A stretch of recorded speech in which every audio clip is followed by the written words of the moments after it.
할렐루야, 사랑하는 형제들을 예수 이름으로 축복합니다. 오늘부터는 하나님 나라를 품은 사람 두 번째 챕터, 은혜로 얻는 구원과 행위에 따른 심판이라는 제목의 부분을 이렇게 읽으면서 살펴보겠습니다. 87페이지입니다. 로마서 11장 22절, 그러므로 하나님의 인자하심과 존엄하심을 보라. 넘어지는 자들에게는 존엄하심이 있으니 너희가 만일 하나님의 인자하심에 머물러 있으면 그 인자가 너희에게 있으리라. 그렇지 않으면 너도 지키는 바 되리라. 사실 이 말씀은 굉장히 어려운 말씀입니다. 우리가 인간관계에서도 어떤 사람과의 관계가 딱딱하고 또 이 엄하고 그러한 관계를 맺을 수 있잖아요. 그런 관계에 있는 사람은 항상 그 사람은 엄하게 보입니다. 뭐 양육자와 또 어린 형제와의 관계에서도 그렇고 또 부부간에서도 그렇고 사회 직장 상사와 부하 직원 간에 관해서도 이 엄한 관계 안에서는 엄한 사람으로만 보이는 거예요. 하나님과의 관계에서도 똑같습니다. 하나님의 준엄하심을 본다. 그 말은 자기도 다른 사람에 대하여 준엄한 그런 심판을 행하는 마음을 갖고 있기 마련입니다. 참 어렵죠. 그러나 다른 사람에 대해서 따뜻한 마음, 용서하는 마음, 인자한 마음을 품고 있는 사람은 하나님의 인자하심을 바라보고 있습니다. 그 관계 안에 들어 있습니다. 지금 하나님의 인자하심과 존엄하심을 보라. 하나님은 인자하신 하나님으로 보일 수도 있고 존엄하시게 심판하시는 하나님으로 보일 수도 있습니다. 마르틴 루터가 종교개혁을 할 당시에도 그는 심판하시는 존엄하시는 존엄하신 심판을 행하시는 하나님을 바라보고 있었던 것이죠. 그러다가 예수 그리스도를 통하여 용서하시는 인자하시는 하나님을 바라보게 됩니다. 그것이 이제 하나님의 의에 대한 통찰이었죠. 그래서 너희가 만일 하나님의 인자하심에 머물러 있으면 그 인자가 너희에게 있으리라. 하나님의 인자하심에 머물러 있다는 게 무슨 뜻일까요? 다른 사람을 하나님의 인자하심으로 인자하게 대하는 것입니다. 그것이 하나님의 인자하심에 머물러 있는 방법입니다. 그때는 하나님의 인자하심이 있는 거예요. 그러나 그렇지 않으면 너도 찍히는 바되리라. 다른 사람에 대해서 무자비하고 심판하고 판단하는 사람은 그 사람은 하나님의 심판하시는 존엄하심 앞에 서 있게 되는 것입니다. 그리고 찍히게 된다는 것입니다. 참 이것은 대단히 어렵고도 또 물론 쉬울 수도 있지만 심오한 그런 계시에 관한 것이다 이렇게 보겠습니다. 구원은 하나님의 주권에 의한 사랑과 은혜로 말미암은 것이다. 이것은 의심할 여지가 없죠. 구원은 하나님의 주권적인 사랑에 의한 것입니다. 은혜로 말미암은 것입니다. 우리 스스로 하나님을 찾았습니까? 스스로 하나님을 찾는 자가 있었다고 성경은 말합니까? 다 무익한 자가 되고 의인은 없으며 하나도 없도다. 다 무익한 자가 됐어요, 인간은. 그런데 하나님께서 저와 여러분을 사랑하셔서 독생자 예수 그리스도를 보내시고 그 복음을 듣게 하셔서 우리를 구원하신 것입니다. 그러므로 구원은 하나님의 주권과 그 은혜와 사랑에 의한 것입니다. 주권에 의한. 그러나 심판은 인간의 행위에 따른 것이다. 그러나 하나님께서 심판하실 때는 인간에게 책임을 묻는 것이잖아요. 그래서 인간의 행위에 따라서 하나님은 심판을 행하신다는 것입니다. 구원은 하나님의 은혜로 베푸시고 심판은 인간의 행위에 따른 것이다. 그래서 우리가 은혜로 얻는 구원이 우리가 은혜로 구원을 얻었잖아요. 그런데 행위에 따른 심판 앞에 서게 될 때 우리의 이제 모든 삶을 청산하고 하나님 앞에 이렇게 심판대 앞에 서게 될 때에 인간은 고민할 수밖에 없다. 좀 어려운 주제입니다. 예, 은혜로 얻는 구원과 행위에 따른 심판. 그래서 하나님의 은혜를 생각하면 구원이 확실하고 영원하지만 또 자기 자신의 믿음과 삶을 보면 구원의 확신이 흔들리기도 하고 회개하게 되며 자기를 돌아보게 된다. 이것이 성경의 신비입니다. 성경은 하나님의 은혜와 사랑을 수없이 말씀하시죠. 우리를 은혜와 사랑으로 구원했다라고 말씀하십니다. 그런데 그 구원의 은혜에 대한 그 사랑에 대한 인간의 반응, 인간의 행동, 그것을 보고 구원을 취소하시기도 하시고 심판하시기도 하신다는 것입니다. 그 1만 달란트 빚진 자의 비유에서 1만 달란트는 하나님의 은혜와 사랑에 의해서 무조건적으로 그 갚을 수 없는 죄의 빚을 탕감받은 인간을 의미합니다. 1만 달란트, 평생 벌어도 갚을 수 없는 그런 빚이죠. 우리 인간이 자기 자신의 죄의 빚을 갚을 수 있을까요? 죄의 값은 죽음이에요. 그 죽은 이후에는 영생이 없기 때문에 지옥불에 던져지는 것입니다. 그러니까 인간은 스스로는 죄의 짐에서 벗어나서 구원을 얻을 수가 없어요. 갚을 수 없는 빚이라고 말합니다. 그런데 하나님의 은혜로 값없이 예수님의 희생과 사랑으로 예수를 믿음에 의해서 단번에 구원을 얻은 거예요. 은혜로. 얼마나 자유로워요. 모든 죄사함을 얻고 모든 그런 마귀의 사슬로부터 구원을 얻고 심판에서도 구원을 받았습니다. 그냥 기뻐하고 즐거워하면 되는 거예요. 다른 사람에게 그 은혜를 자랑하고 은혜를 기뻐하고 즐거워하면서 하나님을 찬송하고 이제 정말 선하신 아버지의 뜻대로 살면 되는 거예요. 사랑하며 살면 돼요. 그런데 이 1만 달란트 빚진 자의 비유에서 그 탕감받은 그 갚을 수 없는 죄의 빚을 탕감받은 사람이 어떻게 했습니까? 자기의 동료 500데나리온의 빚을 진 자를 만났을 때 그의 멱살을 잡고 그의 간청을 들어주지 않고 감옥에 가둡니다. 이제 그것이 주인의 귀에 들리니까 주인이 이 사람을 불러서 이렇게 말씀하시죠. 내가 너를 불쌍히 여겨서 너의 빚을 탕감하여 주었거늘 너도 너의 동료를 불쌍히 여기는 것이 마땅하지 아니하냐. 이 인간의 행동, 그것에 대해서 주께서 심판을 행하시고 그 사람을 다시 감옥에 가둬버립니다. 너도 내 빚을 갚을 때까지 감옥에 있어. 어떻게 그 사람이 자기 힘으로 감옥을 벗어날 수 있겠어요?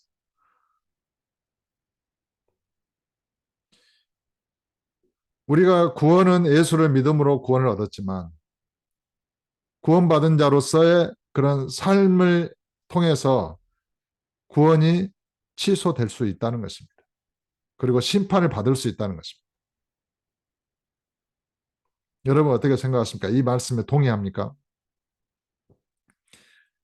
종교개혁자들의 신앙은 이 말씀에 동의하지 않습니다. 왜요? 하나님의 주권과 영원하신 선택과 애정에 의해서 구원을 받았기 때문에 그 구원은 취소되지 않는다는 거예요. 주께서 은혜로 끝까지 그 믿음을, 성도의 믿음을 이렇게 잃지 않게 하시고 구원에 이르도록 하신다는 거예요. 굉장히 아주 은혜의 구원이고 영원한 구원이고 굉장히 우리를 안심하게 하는 구원이에요. 그래서 어떻게 됐습니까? 그냥 적당하게 성화의 삶을 살아도 자기의 구원에 대해서 의심하지 않게 됐습니다. 행함이 없는 믿음은 죽은 것이다. 아무리 말해도 그 말씀은 귀에 들리지 않게 된 거예요. 나는 예수 믿었어. 예수 영접했어. 그러니까 난 구원 받은 거야. 이렇게 생각하게 된 것이죠. 그러나 성경은 곳곳에서 인간의 행위에 따른 구원받은 자가 그 삶에서 믿음의 삶을 살지 아니하면 그 믿음은 헛것이고 죽은 것이고 의를 행하지 않는 자는 그리스도께 속한 자가 아니고 마귀에게 속한 자고 죄를 짓는 자는 마귀에게 속한다. 행함이 없는 믿음은 죽은 것이고 아름다운 열매를 맺지 않는 나무마다 찍혀 불에 던져지리라 말씀하시고 아버지의 뜻대로 행하는 자라야 천국에 들어가리라 말씀하시고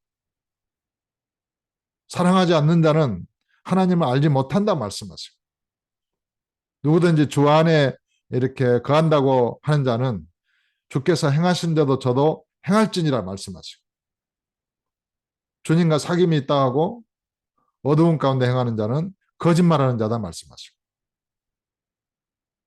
열처녀의 비유에서도 다 예수를 믿었지만 5처녀만 혼인잔치에 들어가고 5처녀는 구원에서 탈락한다 말씀하시고 씨 뿌리는 자에 비유해서도 말씀의 씨가 땅에 떨어져서 싹이 났지만은 흙이 얇은 돌밭에 떨어진 씨는 뜨거운 태양볕이나 그런 환란을 이기지 못하고 시들어서 구원을 상실했고, 가시덤불에 떨어진 씨도 세상의 염려와 재리의 유혹에 그 말씀의 기운이 막혀가지고 결실하지 못함으로 시들었고 구원을 상실했다라고 성경은 말씀하고 계시다는 것입니다. 우리가 이 주님의 경고를 정말 무시하며 우리는 은혜로 구원을 얻었다 이렇게 안주해도 안심해도 되는 것일까요? 아니면은 우리가 우리의 구원에 대해서 심각하게 고민하고 진실로 우리가 예수를 믿는 자인지 그 믿음을 점검하는 것이 더 나을까요? 여러분은 어떤 것을 선택하시겠습니까? 우리는 은혜로 얻는 구원과 행위에 따른 심판이라는 이 주제 앞에서 뭐 구원이 취소된다, 또 뭐 인간의 행위에 따라서 구원이 취소될 수도 있고 아니다, 구원은 영원하다, 이러한 주제로 논란을 하고 그런 그 접근하기보다는 과연 우리가 가진 이 믿음이 주께서 정말 기뻐하시는 믿음이고 우리가 진실로 예수를 믿었다면 우리는 왜 의의 삶을 살 수 없는 것인가? 전지전능하신 성령이 내 안에 계시다면 우리는 왜 성령의 열매를 맺을 수 없는 것인가? 왜 많은 사람들이 예수를 믿는다 하면서도 성령의 아름다운 열매를 맺지 못하는가? 거기에 대해서 더 깊이 들여다보고 그래서 온전한 그리스도인으로 성장하도록 하기 위한 그러한 접근로를 선택하는 것입니다. 그러니까 뭐 신학적인 논리를 가지고 예수 믿어서 영원한 구원을 받은 거야, 이러한 논리에 집착하지 마시고, 만약에 이런 내용을 처음 들으시는 분이 있다면 과연 우리가 우리에게 허락하신 주님을 믿는 믿음, 하나님의 은혜와 사랑, 즉 그것을 나는 온전히 깨닫고 있는 것일까? 내가 온전히 주를 믿고 의지하고 있는 것일까? 나는 왜 삶 속에서 옛사람의 성질이나 죄악된 그런 마귀의 유혹 앞에서 번번이 실패하는가? 만약에 실패하는 사람이 있다면 말이죠. 그것을 생각해 보게 되는 시간이 될 수 있기를 바랍니다. 그리고 그 고민이 결코 헛되지 않을 것입니다. 성경은 87페이지 하단에 성경은 은혜를 구하는 자에게 은혜를 베풀어 구원에 이르게 하지만 구원받았다고 생각하는 자가 남은 인생을 어떻게 사느냐에 따라 심판을 선고하기도 한다. 그래서 구원의 확신 가운데 있는 자를 흔들어 놓기도 하고 가장 비천한 자 가운데 놓았다가도 그가 낮아져서 회개하고 은혜를 구하면 단번에 구원의 확신 가운데 이르게 한다. 아무도 장담할 수 없어요. 선자는 넘어질까 조심하라 그랬잖아요. 자기를 구원 못 받은 것 같아요. 그래서 겸손해서 낮아져서 주의 은혜를 구하면 단번에 구원의 확신에 이르게 된다는 거예요. 그리고 구원의 확신을 가졌어요. 정말 믿음으로 열심히 살았어요. 근데 마음에 자기의 행위에 공로의 의를 주장하는 그런 마음이 딱 싹이 틀 수 있잖아요. 아, 나 이 정도면 됐어. 내가 믿음으로 잘 산 거야. 근데 하나님의 은혜에 대한 감사가 줄어들 수 있잖아요. 그러면 어떻게 돼요? 그냥 추락하는 거예요.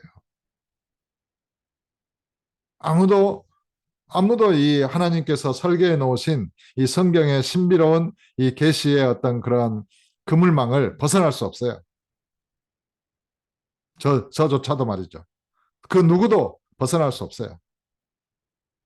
온전히 은혜로 주를 믿고 그 믿음 안에서 살 때에만, 그래서 온전히 그 모든 삶에서 주의 은혜를 알고 감사할 때만 온전한 구원에 이른 자로서 평화를 누리게 되는 것입니다.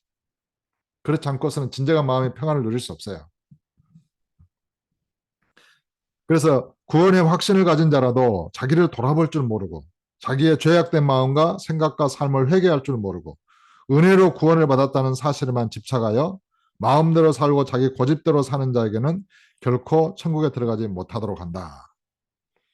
행위에 따른 심판 앞에서 누가 자기 스스로 구원을 얻기에 충분하다고 자기 믿음과 의의 삶을 주장할 수 있겠는가?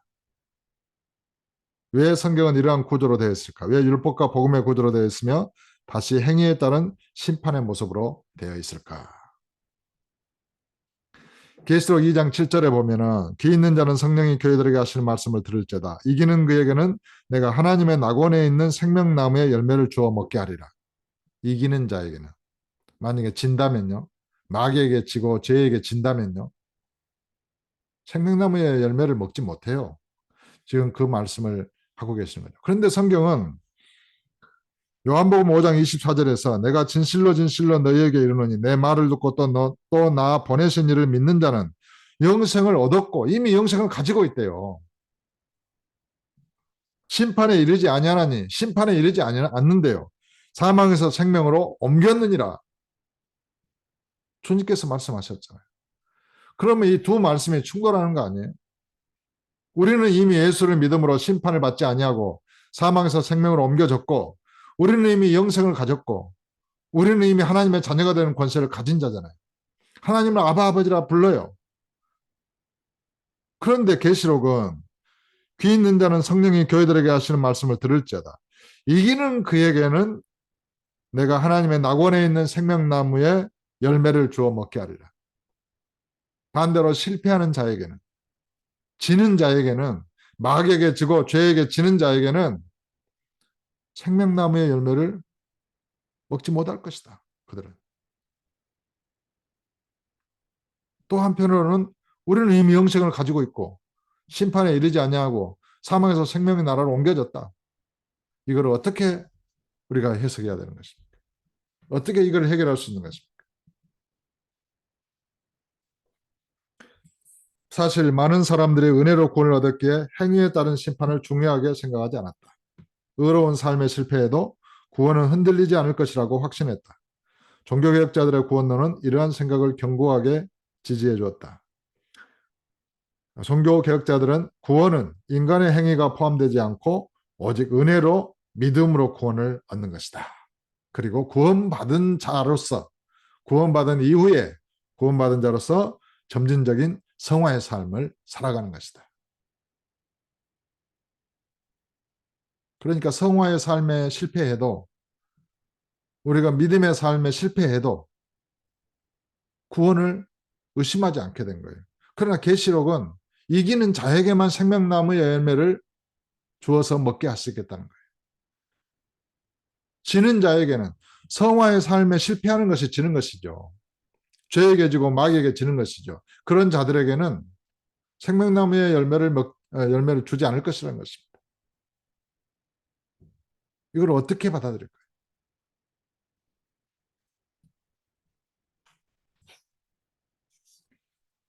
90페이지를 좀 더 보겠습니다.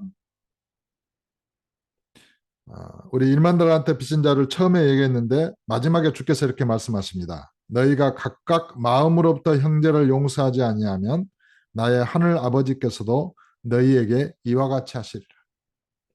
마음에 미운 사람들 많이 있잖아요. 그런 사람을 생길 수 있잖아요. 근데 미움을 가지고도 아버지 앞에 예배하는 사람들이 많아요. 그리고 그 미움이 자기를 망하게 한다는 것을 몰라요. 다른 사람을 비판하고 판단하고 싫어하면서도 마음에서 온전히 용서하지 못하잖아요. 그런데 그 온전히 용서하지 못한 마음을 가지고 아버지 앞에 나와서 나 예수 믿었으니까 아버지 나 은혜로 나를 용서해 주세요라고 기도하면서 예배한다는 것입니다. 이게 얼마나 모순이 된다는 것을 모르는 거예요. 주님께서는 중심에서 형제를 용서하지 아니하면 하늘 아버지께서도 용서하지 않으시겠다는 것입니다. 그러니까 우리는 예수를 믿음으로 무조건적으로 용서를 받았어요. 그런데 내 마음에서 우리가 인생을 살면서 중심에서 형제를 용서하지 아니하면 아버지께서 나를 용서하신 그 용서가 취소되는 것입니다. 아버지께서도 용서하지 않으시겠다는 거예요. 그게 1만 달란트 빚진 자의 비유예요. 구원은 은혜에 의하여 예수를 믿음으로 얻었지만 남은 인생의 행위는 고스란히 심판의 근거가 될 수 있음을 보여준다. 그러니까 종교개혁자들의 구원론이 틀렸죠. 예수를 믿음으로 구원을 얻었어. 이제 구원을 얻은 자로서 성화의 삶을 살면 되는 거야. 그런데 성화의 삶에 실패한 자는 구원이 취소되잖아요. 그런데 그들은 구원은 영원하다고 말합니다. 왜요? 은혜로 구원을 얻었으니까. 인간의 행위로 얻는 것이 아니니까. 그러면 인간의 행위가 구원의 필수 조건으로 들어가야 되잖아요.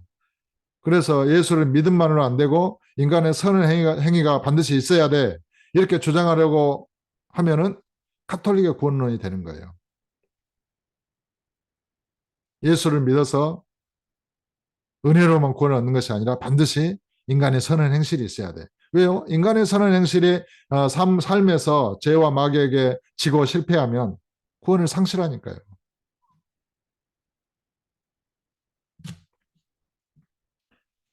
그래서 인간은 은혜로만 구원을 얻는 것이 아니라 선하게 살아야만 구원을 얻는다는 논리에 이 카톨릭의 구원론자들은 그 논리에 이렇게 이르게 된 것이죠. 행함이 없는 믿음은 죽은 것이다. 이 말씀에 견고한 지지를 얻었습니다. 그래서 구원의 인간의 선한 행실이 구원의 조건으로 등장하게 된 것입니다. 여러분은 어떻게 생각하십니까? 그러면 우리가 구원은 예수를 믿음으로 안 되고 인간의 처절한 노력이 필요하게 돼요. 그러면 그 구원이 온전한 하나님의 은혜인가요? 처음에 구원은 하나님의 주권적인 은혜와 사랑으로 얻는 것이다. 1만 달란트 빚진 자의 그런 탕감도 무조건적으로 그 주인이 그 사람을 불쌍히 여겨서 탕감해 주신 것이잖아요. 구원은 은혜로 이루어지는 거예요. 그러면 그 탕감받은 자의 남은 생애를 어떻게 해석할 것인가? 이것이 이제 믿는 자의 삶에 대한 해석을 새롭게 필요로 하는 것입니다. 그런 것을 여기서 책에서는 아마 다루게 될 것입니다.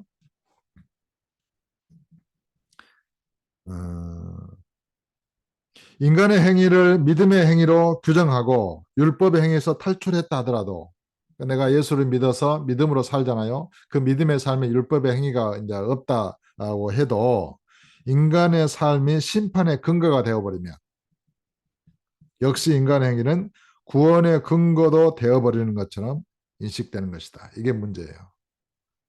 내가 정말 믿음으로 살지 아니하면 나는 구원을 잃을 거야. 이렇게 생각을 한다면 나는 예수를 믿었으니까 이제 믿음으로 완전하게 승리하는 삶을 살아야 돼. 그래야 나는 구원을 얻을 수 있어. 나는 아직 구원을 확신할 수가 없어. 이제 이렇게 생각을 하게 된다는 것이죠. 그래서 인간의 행위에 대한 해석이 상당히 어렵습니다. 사실은 그렇게 쉽지 않아요. 분명히 인간의 행위는 심판의 근거가 돼요. 그러면 그걸 조금만 한 걸음만 옮기면 인간의 행위가 구원의 조건으로 등장하게 되는 거예요. 우리의 의식 속에서.